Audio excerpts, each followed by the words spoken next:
हमने देखा कि सीए और ट्रिपल तलाक को लेकर आप बात करें और उसी बात पे जो है माधवी लता जी भी काउंटर पार्ट है, वो भी उसी पे चुनाव में आई है। बीजेपी ने CAA का अनकॉन्स्टिट्यूशनल कानून बनाया और रिलीजन की बुनियाद पर बनाया गया है, जो राइट टू इक्वालिटी के खिलाफ है। और इसीलिए मैंने उस कानून के बिल को पार्लियामेंट में फाड़ा था और हम उस वक्त भी खिलाफ थे, आज भी और कल भी रहेंगे। और हैदराबाद की पार्लियामेंट की जनता CAA के ऐसे काले कानून के खिलाफ वोट देकर तमाम पार्टीज को, बीजेपी को, दीगर पार्टियों को शिकस्त देगी, हराएगी। अभी जिस तरह से हम देख रहे हैं कि सब ये प्रचार कर रहे हैं, कांग्रेस के खुद के नेता भी ये कह रहे हैं कि फिरोज खान जैसे नेता कि पहले हम उनके खिलाफ लड़ रहे थे, अब उनके साथ लड़ने पर मजबूरी। एक बात सुन लीजिए, हमारा इस चुनाव में किसी से अलायंस नहीं है। तेलंगाना में, उत्तर प्रदेश में हम हमारी बहन मोहतरमा पल्लवी साहिबा के साथ हमने PDM बनाया। तमिलनाडु में हमने AIADMK के साथ हमारा अलायंस है। महाराष्ट्र में इम्तियाज जलील साहब बात कर रहे हैं, मगर तेलंगाना में हमारा किसी दूसरी पार्टी से अलायंस नहीं है। उत्तर प्रदेश में PDM हमने बनाया, तमिलनाडु में AIADMK से हमारा अलायंस है। और ये बड़ी मजाक खेज बात है कि कभी हम B टीम हो जाते तो कभी उन्होंने बोलते हैं, ये बोलते। तो ऐसा लगता है कि ये लोग कंफ्यूजन का शिकार है, मगर हमारे पास क्लैरिटी है। हम अपने काम पर, अपनी मेहनत पर और इंशाअल्लाह ताला अल्लाह की ज़ात पर कामिल यकीन करके हम इस इंतखाबात में हिस्सा ले रहे हैं। और मुझे यकीन है कि हमारे पार्टी के तमाम उम्मीदवार बहैसियत रुकने पार्लियामान MP कामयाब होंगे। सर, माधवी लता जी आरोप करते हैं कि आपके ऊपर, आपके यहाँ असेंबली पार्लियामेंट में तो तकरीबन 6 लाख से ज्यादा बोकस होता है, जिसकी वजह से आराम से आप हर वक्त 3 लाख वोटों से जीतते हैं। ऐसा है, देखिए, आपको समझने की जरूरत है। कम से कम आप तो अपने आप को उस लेवल पर नीचे मत गिरा दीजिए। आप माशाल्लाह से एक जिम्मेदार सहाफी है, जर्नलिस्ट है, आप पढ़े लिखे हैं, आप थम्स अप नहीं है। और आपको मालूम कि हर साल जनवरी में नामों का इंक्लूजन होता है, उसके बाद लिस्ट आती है इलेक्शन कमीशन ऑफ इंडिया की तरफ से, मैं उसको हेड नहीं करता हूं। फिर हर एक को एक टाइम दिया जाता है कि वो ऑब्जेक्शन दाखिल करे।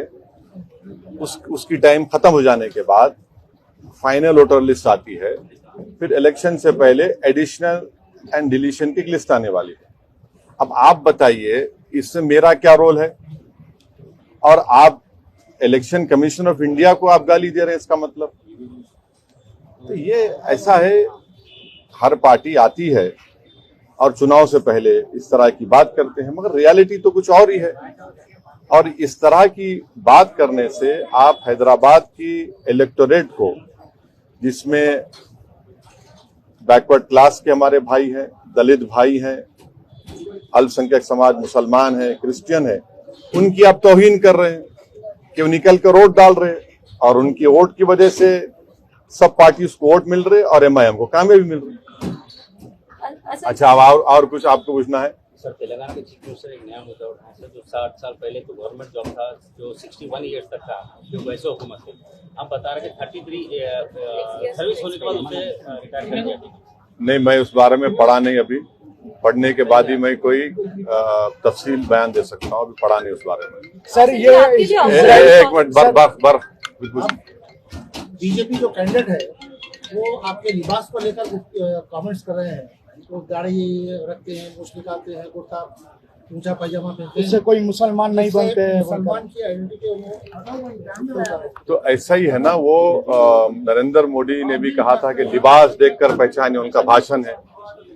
तो लिबास से नफरत है, मेरी दाढ़ी से नफरत है, टोपी से नफरत है, हिजाब से नफरत है, मेरे खाने से नफरत है, तो आपको मेरी वजूद से नफरत है। मगर हैदराबाद की अवाम नफरत को कामयाब नहीं करेगी, मोहब्बत को कामयाब करेगी। और जो लोग हमारी दाढ़ी के, हमारी टोपी के, हमारे हिजाब के, हमारी शनाख्त के, हमारे वजूद के खिलाफ है, जमहूरी तरीके से उनको एक बदतरीन शिकस्त देगी इंशाअल्लाह ताला। हैदराबाद कॉन्स्टिट्यूंसी के बाहुबली माने जाते हैं, तो आपके कौन, हिसाब से क्या मतलब आपका उसका? मतलब यहाँ पे नहीं, उसका मतलब क्या है वो बोलो आप लगातार यहाँ से जीतते हाँ, आ तो रहे हैं। आप ये बोलिए, लोकप्रिय बोलिए। लोकप्रिय है यहाँ हाँ, पे। आप आपके बोलिए, हिसाब से- लोगों को हम अवाम हमारे को पसंद करती है, हमारे ये लफ्ज इस्तेमाल मत करिए हमारे बारे में। हाँ, थैंक यू। सर, आप ऑपोजिशन किसको मानते हैं सर आपके खिलाफ जो यहाँ पे? देखिए, इलेक्शन जब आप लड़ते हैं तो आपके खिलाफ जो भी कैंडिडेट रहता है आप उनके खिलाफ इलेक्शन लड़ते हैं और आपको जीतना है, तो जितने भी मद्दे मुकाबिल आएंगे हम उनके खिलाफ इलेक्शन लड़ेंगे।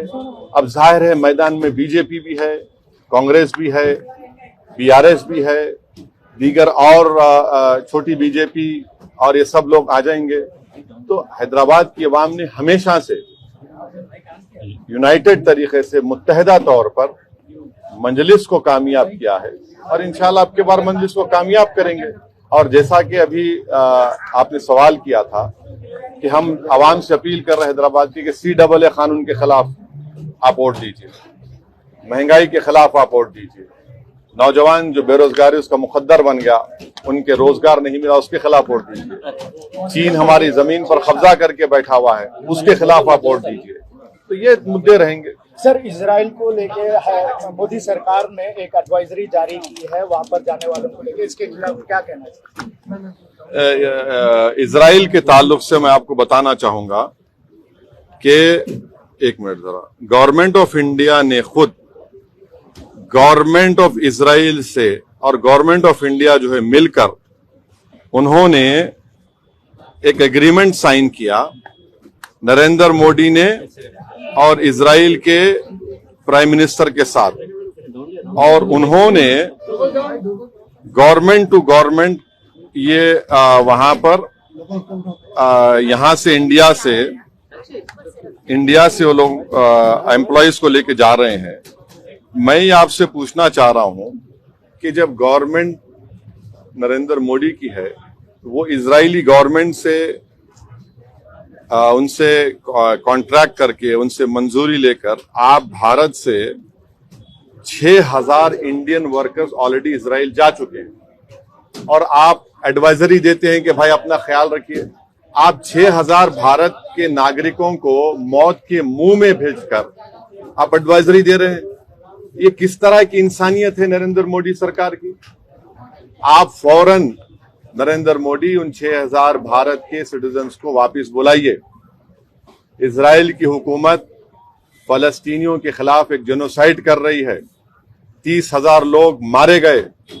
दुनिया में किसी भी वॉर में इतने बच्चे नहीं मारे गए जो मासूम 12, 14, 15,000 बच्चे मर गए वहां पर। और इजराइल जुल्म कर रहा है, इंटरनेशनल कोर्ट ऑफ जस्टिस में उसको वो जेनोसाइड कर रहा है, यूएन की रिपोर्ट है। तो हम भारत के प्रधानमंत्री से ये डिमांड करते हैं कि आप की गवर्नमेंट, इजराइल की गवर्नमेंट से मिलकर 6,000 भारतीय नागरिकों को आपने भिजाया, क्यों भिजाया? फौरन उनको बुलाइए वापस आप, और किसी को मत भिजाइए वहां। उनको आप मौत के कुएं में भेज रहे हैं, उनको आप, उनकी जान को खतरा है। तो ये कैसे सरकार खुद फैसिलिटेट करके भिजा रही है और एडवाइजरी दे रही है? सर, मणिपुर, लद्दाख और चीना बॉर्डर को लेकर आपने एक सवाल किया है, ट्वीट किया है, और आपने बोला है कि बॉर्डर पे, टेरिटरी पर कितना तक पेट्रोलिंग हो पा रहा है, तो इसको लेके क्या कहना है? देखिए, आप लोग जानते हैं, आप लोग बड़े बाशऊर लोग हैं। खुद लेह का एसपी जो है, लेह के जो सुप्रीटेंडेंट ऑफ पुलिस है, डीजीपी कॉन्फ्रेंस, उन्होंने कहा कि 26 पेट्रोलिंग पॉइंट्स पर हम पेट्रोल नहीं कर पा रहे हैं। कितना झूठ बोलेंगे ये लोग? कहां गई इनकी इज्जत नफ्स, कहां गई उनका भारत से मोहब्बत? झूठ पे झूठ बोल रहे हैं। लेह का एसपी झूठ बोल रहा है तो उसको सस्पेंड करिए। फिर आप डीजीपी कॉन्फ्रेंस में कह रही है कि 26 पेट्रोलिंग पॉइंट पे हम नहीं जा सक रहे। 2000 स्क्वायर किलोमीटर डेप्सांग डेमचाक पे चीन कब्जा करके बैठा हुआ है और आप चीन के खिलाफ नरम रवैया अख्तियार कर रहे हैं। हो गया। सर हैदराबाद कॉन्स्टिट्यूंसी के अंदर आप डेवलपमेंट के फैक्टर पे बात करें तो लास्ट टाइम बीआरएस की सरकार थी, उन्होंने अच्छे खासे मास्टर प्लान्स लेके आए थे, तो आपको क्या लगता है कि वो प्लान्स कांग्रेस सरकार कंटिन्यू करेगी या बेहतर प्लान लेके आएगी? ये इंशाअल्लाह ताला जहां तक डेवलपमेंट की बात है, हम डेवलपमेंट कराते आए हैं और करवाते रहेंगे। अभी आप देख रहे हैं कि जब हैदराबाद में आज से 4 साल पहले डेल्यूज आया था, तो जिस इलाके में आज हम पदयात्रा किए वो तकरीबन इलाका पानी में था, मगर पूरे सिटी में आप जीएचएमसी के लोगों से पूछिए, सबसे पहले नाला वाइडनिंग का कहीं काम हुआ यहां पर हुआ। चंद्रायन गुट्टे में तो उससे पहले अकबरुद्दीन ओवैसी कराए थे। हम लोग यहाँ की जनता का शुक्रगुजार हूं कि उन्होंने आगे बढ़कर अपने घर को दिए और बड़ा नाला हम यहाँ पर तामीर किए। अभी भी आगे 2-3 बिट्स बाकी हैं, तो डेवलपमेंट के ऊपर कोई कॉम्प्रोमाइज एमआईएम ने कभी किया ना करेंगे। और फिर नए चीफ मिनिस्टर को हमने उनसे रिक्वेस्ट किया था, रेवंत रेड्डी से, कि आप जो है ओल्ड सिटी में जो एक लाइन मेट्रो का रुका हुआ है, पूरा काम तो मेट्रो का ओल्ड सिटी में आ गया, सिर्फ एक लाइन जुबली बस स्टैंड से फलकनुमा का, तो वो खुद आए चीफ मिनिस्टर आकर उसका फाउंडेशन स्टोन डाले। और फिर वो लोग एक एयरपोर्ट लाइन बना रहे हैं जो नागौल से एलबी नगर से, तो हमने उनसे रिक्वेस्ट की कि आप चंद्रायन गुट्टा पर उसका स्टेशन बनाइए। वो 3rd स्टेशन होगा, फिर यहाँ से मैलारदोपल्ली से जहाँ पर फिर एयरपोर्ट जाएगी। तो रोड वाइडनिंग के लिए भी मैं चीफ मिनिस्टर से मिलकर 200 करोड़ रुपए रोड वाइडनिंग के मंजूर कराया हूँ, सिर्फ 4 इलाकों के लिए। 200 करोड़ में काम शुरू हुआ है, उसको एक्चुअली चाहिए कम से कम 800 करोड़। तो 200 करोड़ में तो अब चेक्स जारी हो गए। तो ये डेवलपमेंट के ऊपर कोई कॉम्प्रोमाइज एमआईएम पार्टी ने नहीं किया और हम हर जगह पर बिला लिहाज मजहब मिल्लत डेवलपमेंट के काम एमआईएम पार्टी करवाती आई है और करवा कर रहे हैं। Thank you sir, thank you.